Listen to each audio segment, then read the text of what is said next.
Hello everyone and welcome to my YouTube channel. Today we are going to discuss about how to delete all of your watch history on Instagram all at once.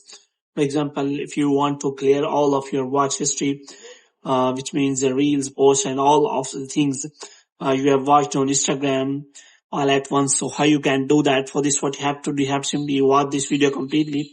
So without wasting any time, let's start the video. So first of all, what you have to do, you have to simply make sure that you are connected to a proper Wi-Fi and internet connection. And after that, what you have to do next is you have to simply open the App Store here. So in App Store, you have to simply make sure that you have installed the latest version of the Instagram app. And if it is showing any kind of update, then you have to simply update the Instagram app.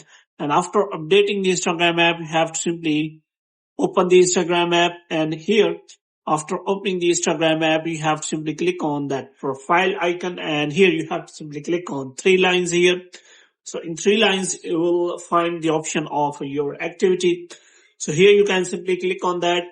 Now if you want to see your watch history, then you can simply find it here. So if you want to delete or see all of your watch history, so you can simply click on select, and after that you can simply select one by one.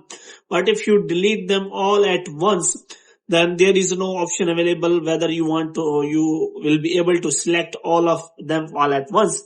But there is also another method, which is that you can simply use an external apps to use that feature for because many apps on App Store provide that facility. But I will recommend you to not to use that kind of apps because it may steal your data. So what you can do is only option is that you can simply delete your account permanently, and you can simply create a new account, and it will also delete your watch history. But if you do not want to do that, then only method is that you have to simply click on watch history, and you can simply select one by one, or if you want select the history you want to delete, and after that all of that history will be deleted from your Instagram account. So here you can simply make sure about that. So hope you have liked this video. If you want to get more videos like this, you can subscribe our channel.